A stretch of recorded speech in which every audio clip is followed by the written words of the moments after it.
भगवान ने वृंदावन को छोड़ दिया। जाते हुए कृष्ण को देखकर माँ यशोदा रो पड़ी। कन्हैया, तेरी माँ मर जाएगी। यदि आप चले गए ना तो ये माँ जीवित मिलेगी नहीं। कन्हैया रथ पर चढ़कर जा रहे थे, पीछे से माँ दौड़ी दौड़ी आई। कन्हैया कन्हैया, हमें छोड़कर मत जाओ। आकर कन्हैया को मक्खन और रोटी माँ यशोदा देने लगी। कन्हैया ने समझाया, माँ मैं केवल 2 दिन के लिए जा रहा हूं, 2 दिन बाद तो वापस आ जाऊंगा। माँ को जैसे तैसे समझाया। सामने गोपियां खड़ी थी। गोपियों की भीड़ लगी थी। सारी गोपियां रथ के आगे खड़ी थी। कन्हैया, यदि जाना है तो रथ को हमारे ऊपर से निकाल कर ले जाइए। रथ को हमारे ऊपर से निकाल कर ले जाइए। हम जी कर क्या करेंगे आपके बिना? हम क्यों जिए आपके बिना? सारी गोपियां आगे खड़ी हैं रथ के। श्याम सुंदर, हमें छोड़कर मत जाओ। कन्हैया, हमें छोड़कर मत जाओ। कन्हैया ने समझाया, गोपियों, राधा, बस 2 दिन की बात है, मैं 2 दिन बाद तो वापस आ जाऊंगा। समझा कर सबको श्याम सुंदर चल पड़े। कन्हैया को जाता हुआ देखा। गोपियों ने आगे आगे रथ है, पीछे से गोपियां खड़ी होकर श्याम सुंदर को निहार रही हैं। नंद नंदन, श्याम सुंदर के रथ से उड़ने वाली धूल श्याम सुंदर को याद दिला रही है जब भगवान श्री कृष्ण चले गए। कंस को मारा, दुष्टों का दमन किया। माँ देवकी पिता वसुदेव जी से भगवान मिले। एक दिन भगवान श्री कृष्ण को माँ देवकी भोजन परोस रही थी। माँ देवकी को पता लगा कि कन्हैया को मक्खन बहुत प्रिय है, तो माँ यशोदा ने आज थाली में, माँ देवकी ने आज थाली में मक्खन और मिश्री परोस दी। कन्हैया ने जब मक्खन को देखा तो माँ यशोदा की याद आ गई और भगवान श्री कृष्ण की आंखों में आंसू आने लगे, रोने लगे। रोते रोते यमुना के तट पर चले गए भगवान। यमुना के किनारे पहुंचकर भगवान राधा राधा राधा शब्द कहकर रोने लगे। उसी समय श्री उद्धव जी आए। उद्धव जी ने कहा, कन्हैया क्या हुआ आपको? उद्धव जी ने कहा, क्या हुआ श्याम सुंदर? कन्हैया बोले, क्या बताऊं उद्धव, मुझे अपने वृंदावन की बहुत याद आ रही है। उद्धव, मोही ब्रज बिसरत नाय। मैं बहुत कोशिश करता हूं कि ब्रज को भूल जाऊं, पर ब्रज भूलता ही नहीं। मुझे माँ की याद आती है, गोपियों की याद आती है, वो गाय चराना, वो ब्रजवासियों के संग समय व्यतीत करना, वो ब्रजवासियों की प्रेम भरी बासी रोटी खाना, वो ब्रजवासियों के संग बैठ करके उनके साथ रोटी और अचार खाना, उनके साथ गाय चराना, बछड़े चराना, यमुना स्नान करना, खेल खेलना, सब कुछ याद आ रहा है। क्या बताऊं, मैं इस राजभवन में रह करके घुट रहा हूं, घुट घुट के जी रहा हूं। मुझे वो वृंदावन का आंगन याद आता है, माँ यशोदा की गोद याद आती है, मुझे अपनी राधा रानी याद आ रही है। उद्धव जी हंसने लगे। कन्हैया, कोई संसार का साधारण प्राणी मोह करे तो बात समझ में आती है। आप भगवान हैं, आप मोह करते हैं? उद्धव जी, मेरी गोपियां ना बहुत रोती हैं मेरे लिए, क्या तुम मेरा छोटा सा काम करोगे? हाँ हाँ, एक बार आप वृंदावन चले जाओ और मेरी गोपियों को समझा दो। यदि वो रोना छोड़ देंगी तो मैं भी रोना, उन्हें याद करना छोड़ दूंगा। उद्धव जी बोले, कन्हैया मैं चला तो जाता, पर क्या बताऊं, ये गोपियां बड़ी मूर्ख हैं, अनपढ़ हैं, मैं उन्हें वेदांत का कौन सा ज्ञान दूंगा? ज्ञान उन्हें दिया जाता है जो समझदार हो, मूर्खों को क्या ज्ञान। भगवान बोले कोई सरल सा ज्ञान दे देना, गोपियों को बस इतना समझा देना कि वो रोया ना करे, वो मुझे भूल जाएं, बस इतना बता दो। उद्धव जी बृहस्पति के शिष्य थे, बड़ा अहंकार रखते थे अपने ज्ञान का, मैं बहुत बड़ा ज्ञानी हूं। शायद उद्धव जी भूल गए कि भगवान ज्ञानी उद्धव को अपने से दूर कर रहे हैं, भेज रहे हैं प्रेमियों की नगरी में। जाओ, जहां गोपियां रहती हैं, जहां प्रेमी लोग हैं, उनकी गोद में चले जाओ। याद रखना भक्तों, कितना भी ज्ञान आप प्राप्त कर लें, पर वो ज्ञान यदि प्रेम के बिना है तो उस ज्ञान का कोई मूल्य नहीं है, ज्ञान की कोई कीमत नहीं है। ज्ञान कोरा होता है प्रेम के बिना। राम ही केवल प्रेम प्यारा। भगवान ज्ञानी को पसंद नहीं करते, प्रेमियों को पसंद करते हैं। उद्धव जी चल पड़े। ज्ञानी जन भगवान को बड़ी 56 भोग लगाते हैं, बड़ी साफ सफाई का ख्याल रखते हैं, है ना। पर आप यकीन नहीं करेंगे, भागवत में लिखा है कि भगवान ब्रजवासियों की बासी रोटी खा रहे हैं। बासी रोटी अचार के साथ, और बासी रोटी नहीं, बासी रोटी में अचार लगाते हैं, उसे मोड़ते हैं, सबसे पहले ब्रजवासियों को खिलाते हैं, तू खा, और फिर उसको खिला के आधी खुद खा लेते हैं। पता नहीं कौन लोग हैं जो भगवान के प्रति भ्रम पाल लेते हैं। भगवान साफ सफाई का बड़ा ख्याल, मेवा मिष्ठान ही खाते हैं ना भक्तों। खिलाने वाला कोई भगत हो, खिलाने वाला कोई भक्त हो, मधुमंगल जैसा भक्त हो तो मुख की उगलन की कढ़ी भी खाने को तैयार है, बस प्रेमी खिलाए तो सही।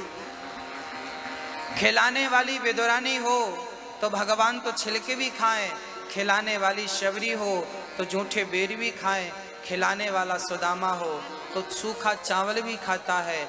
खिलाने वालों की कमी है भक्तों, खाने वाला तो आज भी तैयार है कि कोई प्रेम से खिलाए तो सही। हम विधि के पीछे पड़े हैं, ये विधि वो विधि ये विधि, सारी विधि एक तरफ और भगवत प्रेम एक तरफ। कहा उद्धव से, कहा घनश्याम ने उद्धव से, वृंदावन जरा जाना, वहां की गोपियों को ज्ञान का कुछ तत्व समझाना। विरह की वेदना में वे सदा बेचैन रहती हैं, तड़प कर आह भरती हैं, रो रो कर ये कहती हैं। सारी गोपियां रो रो कर एक ही शब्द कहती हैं कि है प्रेम जगत में सार, और कुछ सार नहीं, मन कर ले प्रभु से प्यार, और कुछ सार नहीं। भक्तों, मैं आपको उद्धव चरित्र आपके सामने रखता हूं। उद्धव चरित्र बहुत बड़ा प्रसंग है, भागवत का हृदय है, पर इस उद्धव चरित्र का सार क्या है वो मैं आपको श्रवण करा देता हूं। उद्धव चरित्र से हमें शिक्षा क्या मिलती है। उद्धव जी गए हैं, भगवान ने रथ पर बिठाया है, जाओ मेरी गोपियों को संदेशा देना। अपना पीतांबर उठाया, अपनी वैजंती की माला पहनाई, बोली ये माला और ये दुपट्टा ओढ़ कर जाना, नहीं तो गोपियां बात नहीं करती किसी पुरुष से। यदि ये पीतांबर और माला पहन कर जाओगे तो उन्हें लगेगा कि तुम्हें मैंने भेजा है, तब वो तुमसे बात करेंगी। उद्धव जी चल पड़े। चले मथुरा से जब कुछ दूर वृंदावन निकट आया, वहीं से प्रेम ने अपना अनोखा रंग दिखलाया। बिटप झुक कर ये कहते हैं इधर आओ, पपीहा कह रहा पी कहां, ये भी तो बतलाओ।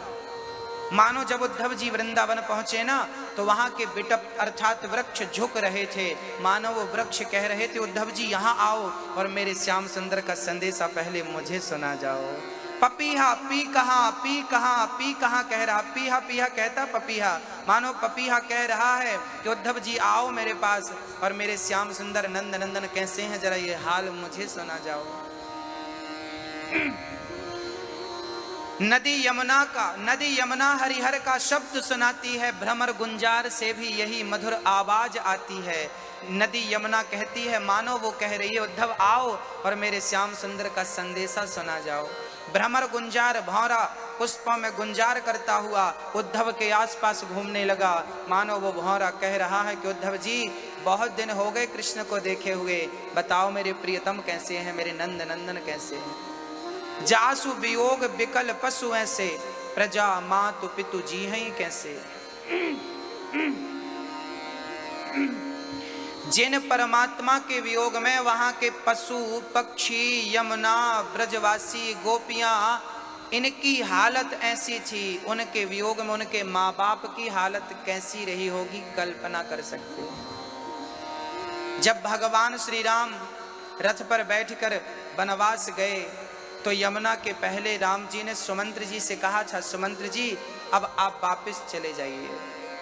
बरवस राम सुमंत्र पठाए, जाइए वापस। सुमंत्र जी ने कहा मैं जा रहा हूं, पर ये घोड़े मुड़ते ही नहीं। जो रथ पर घोड़े लगे थे ना, वो घोड़ों को अयोध्या की तरफ मोड़ा, सुमंत्र जी ने मुड़े ही नहीं, मानो वो घोड़ों की, गोस्वामी तुलसीदास जी लिख रहे हैं कि घोड़ों की आंखों से आंसू गिर रहे थे। मानो किसी ने पूछा घोड़े से तुम क्यों रो रहे हो, तो घोड़े ने कहा कि राम को वनवास भेजने में मेरा ही हाथ है। क्यों? राम को वनवास भेजने में कैकेयी का हाथ है, तुम क्यों कह रहे हो मेरा हाथ है।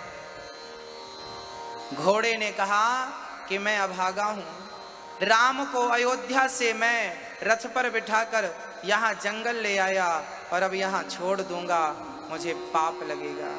हे राम, मानो घोड़े कह रहे हैं कि राम जब तक वनवास में हो मुझे अपने साथ रख लो, जहां जाना होगा मैं आपकी सेवा में लगा रहूंगा, मुझे छोड़िए मत राघव, मुझे छोड़िए मत। वो घोड़ों की आंखों से आंसू गिर रहे हैं। इन आंसुओं को देखकर तुलसीदास जी ने कलम रख दी और फूट फूट कर रोने लगे। जासु वियोग विकल पशु ऐसे, प्रजा मातु पितु जी हैं ही कैसे। गोस्वामी जी ने चौपाई लिख दी।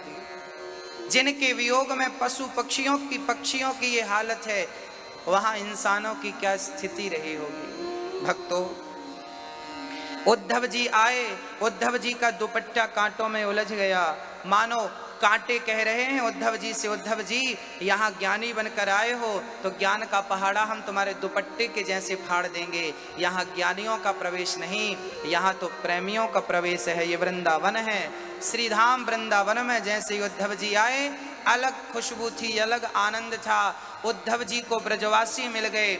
अच्छा, सारे ब्रजवासी रोज श्याम सुंदर का इंतजार करते थे। कह के गए हैं ना भगवान कि हम 2 दिन में आ जाएंगे, तो ब्रजवासियों को लगा पता नहीं वो दूसरा दिन कब आ जाए, कब हमारे श्याम सुंदर वापस आ जाएं। इसलिए रोज ब्रजवासी अपने घर के बाहर बंधनवार लगाते थे, स्वास्तिक रोज बनाते थे, रोज दीप जलाते थे, पता नहीं किस घड़ी श्याम सुंदर आ जाए। रोज ब्रजवासी घर के बाहर बैठ करके कृष्ण कृष्ण कृष्ण जपते थे और बस कृष्ण के आने का इंतजार करते रहते थे। ब्रजवासियों का कोई अपना सारा काम करते, गायों को चराने जाते तो जिस पेड़ के नीचे कभी कन्हैया बैठा करते थे, खाया करते थे, खेला करते थे, आज सारे ब्रजवासी उस वृक्ष की तरफ देख करके रो रहे हैं, कन्हैया को याद कर रहे हैं, श्याम सुंदर के चिंतन में खोए हैं सारे ब्रजवासी। किसी ने, अब उद्धव जी किसी से पूछ रहे हैं, भैया जी ये यशोदा माँ का घर कौन सा है। लोगों ने बताया कि ये जल की जो धार आ रही है ना, जहां से ये धार बह रही है जल की, वही घर माँ यशोदा का। अच्छा, जल से धार? हाँ। उद्धव जी बोले समझ नहीं आया। ब्रजवासियों ने कहा कि जब से श्याम सुंदर गए हैं, गोपियों ने, यशोदा माँ ने अपने आंखों के आंसू पहुंचे नहीं, आंखों के आंसू सूखे नहीं, इतने आंसू गिरे, इतने आंसू गिरे कि छोटी सी नदी उनके घर से निकल रही है, आंसुओं की नदी। भक्तों, सुनकर कितना आश्चर्य लगता है ना, क्या बताएं। हम दुनिया के तुच्छ प्राणी ना, दुनिया के लिए रोते हैं। हमारे घर परिवार में कोई मर जाता है ना, हम बहुत रोते हैं। हमें संसार का सुख नहीं मिलता ना, बहुत रोते हैं। याद रखना मेरी माँ, आंसू संसार के लिए रोएंगे तो भी निकलेंगे और भगवान को पाने के लिए रोएंगे तो भी निकलेंगे, पर आंसुओं का गिरना तब सार्थक है जब वो गोविंद की प्राप्ति में आंसू गिरे। वो आंसू गोपियां गिरा रही हैं, ब्रजवासी गिरा रहे हैं। माँ यशोदा की आंखों से आंसू की धार टूटती ही नहीं, इतने आंसू। हाँ भक्तों, भगवान उद्धव जी आगे बढ़े, आगे जाकर देखा तो यशोदा जी पलने की तरफ देख रही थी। पलने पे श्याम सुंदर कभी सोया करते थे, खाली पलने को माँ झुला रही है। कन्हैया सो जाओ। थोड़ी देर बाद कहती कितना सोगे, उठ जाओ। उद्धव जी खड़े खड़े देख रहे हैं माँ यशोदा का पागलपन। याद रखना भक्तों, जब तक आप पागल नहीं हो जाते तब तक उस ईश्वर से संबंध जुड़ता ही नहीं। दुनिया पागल समझने लगे, क्योंकि दुनिया का जब तक हमें ख्याल रहेगा तब तक उस कृष्ण का ख्याल नहीं रहेगा। जब तक मैं हूं तब तक वो नहीं, और जब वो आ जाएगा तो मैं नहीं रह जाऊंगा, मैं मिट जाऊंगा, मैं समाप्त हो जाऊंगा।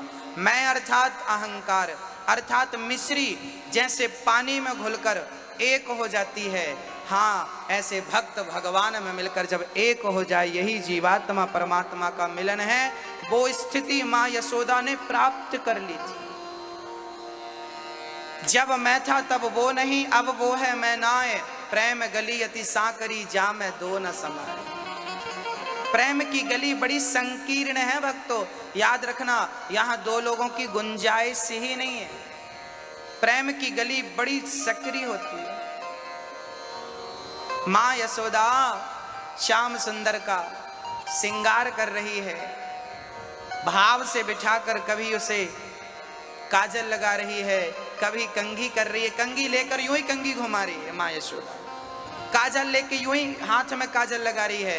भाव है कि कृष्ण मेरे गोद पे और मैं कन्हैया को काजल लगा रही है। भाव है कि मैं कन्हैया की कंघी करके बढ़िया बाल इकट्ठे करके और रबर लगा रही हूँ, चोटी कर रही हूँ श्याम सुंदर की।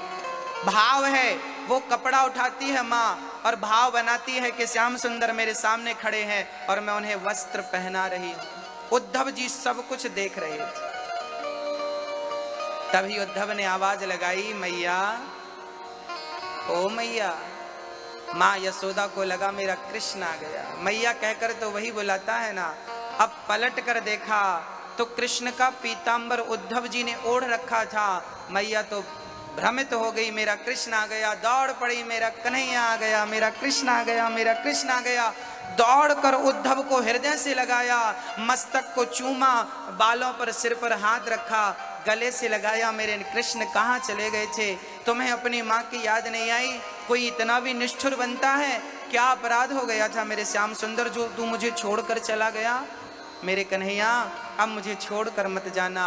उद्धव जी ने कहा, माँ मैं कृष्ण नहीं उद्धव हूँ। अच्छा तो मेरा कृष्ण कहाँ है? माँ वो नहीं आए, वो नहीं आए। जब ये बात माँ ने सुनी, धड़ाम से जमीन में गिर पड़ी, मूर्छित हो गई माँ। अब बताइए भक्तों, क्या इस कोटि का, इस प्रकार हमारा और आपका प्रेम भगवान से है? हाँ या ना? नहीं है ना? हम लोग भगवान से प्रेम नहीं कर पाते, करते हैं पर मात्र 2%, 1%। इतने प्रेम से काम नहीं बनेगा। अच्छा, आप में से कितने लोग हैं जो भगवान से प्रेम करते हैं? हाथ उठाओ। सब करते हैं। अब मैं पूछना चाहता हूं कि आप भगवान से प्रेम करते हैं, बस ये और बता दीजिए कितना प्रेम करते हैं? कितना? इतना सारा। मैं जो प्रश्न कर रहा हूं उसका जवाब देते जाइए, पता चल जाएगा कि कितना प्रेम है। प्रश्न मेरा, उत्तर आपका। बताइए, जितना प्रेम आप अपने पुत्र से करते हैं, बेटे से करते हैं, क्या इतना प्रेम भगवान से करते हैं? हाँ या ना? जितना प्रेम हम अपनी बेटी से करते हैं, जितना प्रेम हम अपने पति से, अपनी पत्नी से करते हैं, क्या इतना प्रेम भगवान से करते हैं? जितना प्रेम हम अपने पैसों से, अपने बिजनेस से, अपने मकान दुकान से करते हैं, क्या इतना प्रेम भगवान से करते हैं? जो लोग करते हैं मैं उन्हें प्रणाम करता हूँ, पर जो नहीं करते मैं कहना चाहूँगा मेरी माँ कि भगवान से आप इतना ही प्रेम कर लो जितना आप अपने बेटे से करते हो। यदि आपका एक बेटा है, यदि दो होते तो दोनों से प्रेम करती कि नहीं? आपके दो बेटे हैं, यदि तीन होते तो आप तीन बेटों से प्रेम करते कि नहीं? यदि एक है, यदि एक भी नहीं है तो एक कृष्ण को बना लो, एक है तो दूसरा कृष्ण को बना लो, दो है तो तीसरा कृष्ण को बना लो, तीन है तो चौथा कृष्ण को बना लो, चार है तो पांचवा कृष्ण को बना लो, और प्रेम उतना ही करिए जितने अपने पुत्र से करते हैं। माँ यशोदा ने बेटा बनाकर ही तो प्रेम किया था, भगवान को भगवान बनाकर प्रेम नहीं किया जा सकता, याद रखना। लाइट जहां से बिजली बनती है ना, वहां से बड़े बड़े मोटे मोटे तारों में बिजली सप्लाई होती है, फिर उन मोटे बड़े तारों से फिर छोटे तारों में आती है ना, फिर डीपी आदि लगती है तो और छोटा हो के जो घर का बल्ब जलता है वो तो कम बिजली में जलता है, वो हाई टेंशन तार जो निकलता है उससे बल्ब जलेगा। तो परमात्मा तो हाई टेंशन तार जैसा है, पावरफुल है। वो परमात्मा को परमात्मा समझ के आप प्रेम मत करिए, या तो उसे जैसे बल्ब के लिए छोटी सी बिजली चाहिए जो आपके आसपास तार होते हैं, बस उस प्रकार भगवान से प्रेम का रिश्ता पुत्र बना लीजिए। द्रौपदी ने भाई बनाया, गोपियों ने पति बनाया, द्रौपदी ने भाई, यशोदा ने बेटा, मीराबाई ने पति बना लिया। भगवान से एक संबंध जोड़ लीजिए और प्रेम कम मत करिए भगवान से। राम ही केवल प्रेम प्यारा, आपकी सारी पूजा पाठ एक तरफ और प्रेम एक तरफ। प्रेम जरूरी है, जितना बच्चे से करते हो, जितना महत्व आप बच्चों के लिए, बच्चों को देते हैं, क्या इतना महत्व भगवान का है आपके जीवन में? हाँ या ना? नहीं ना? नहीं ना? नहीं। जिनके बेटा नहीं होता ना, रोते हैं वो, बेटा बेटा नहीं होता बेटा। जितने आंसू तुमने बेटों के लिए बहाए मेरी माँ, इतने आंसू भगवान के लिए बहाए होते तो सामने खड़ा हो जाता, सामने खड़ा हो जाता जगत का पालनहार। आपके आंसुओं में बड़ी ताकत होती है भक्तों, याद रखिएगा। आपके जो आंसू होते हैं ना, बहुत पावरफुल होते हैं, बहुत पावरफुल होते हैं। बस वो आंसू गलत जगह पर गलत व्यक्ति के लिए बह रहे हैं, वो गोविंद के लिए, भगवान को प्राप्त करने के लिए बहने लगे तो आंसू बहना सफल हो जाए। माँ यशोदा हृदय से लग गई, उद्धव मेरे कृष्ण को क्या मेरी याद नहीं आती? बताओ उद्धव, क्या उसे अपनी माँ की याद नहीं आती? बस एक बार तुम कृष्ण से कह देना कि अपनी माँ को देखने के लिए आ जाए। यदि मेरे से कोई अपराध हो गया हो तो मैं उससे माफी मांग लूंगी, चरण छू लूंगी। बस एक बार कह दो कि जो सजा देना हो उद्धव, कृष्ण से कहना कि वो सजा दे दे, पर अपने से दूर ना करे, मैं मर जाऊंगी अब उस कृष्ण के लिए।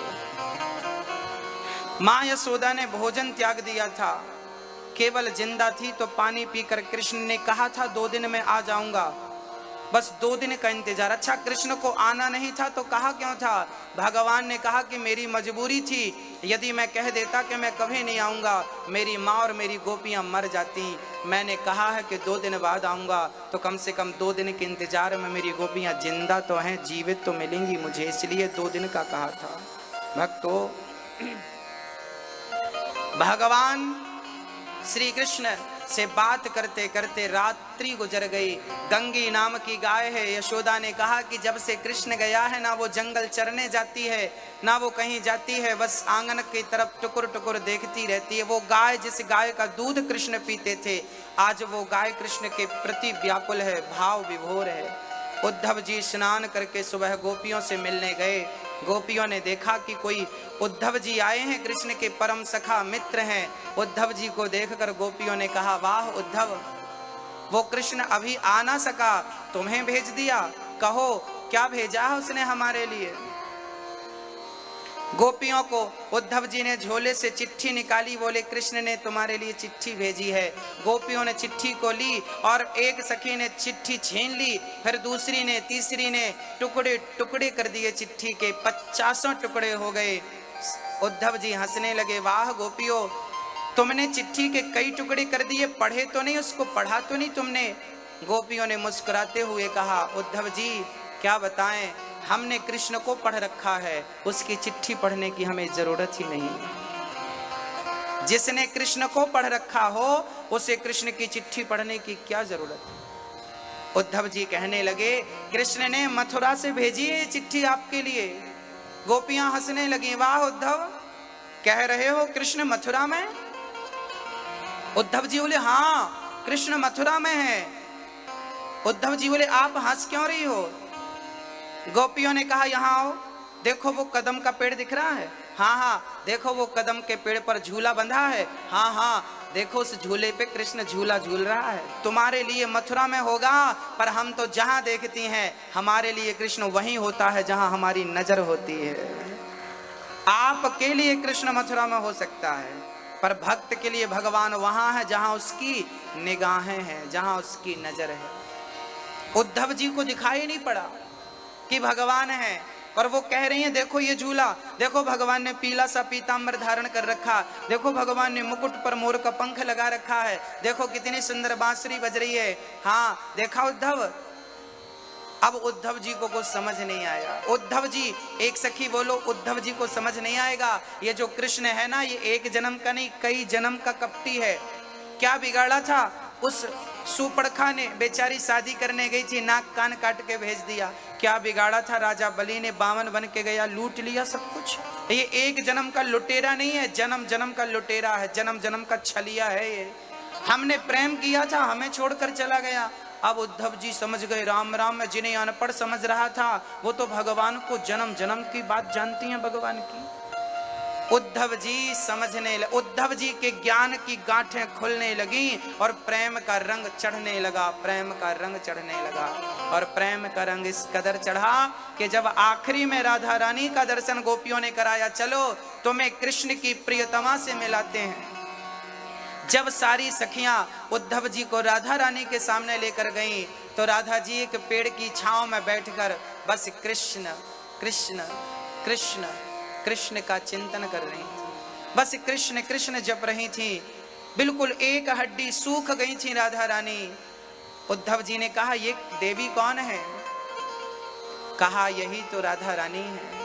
और जैसे ही उद्धव जी ने राधा जी को देखा तो राधा जी के पास ही नंद नंदन श्याम सुंदर बैठे हुए मुस्कुराते हुए नजर आ गए।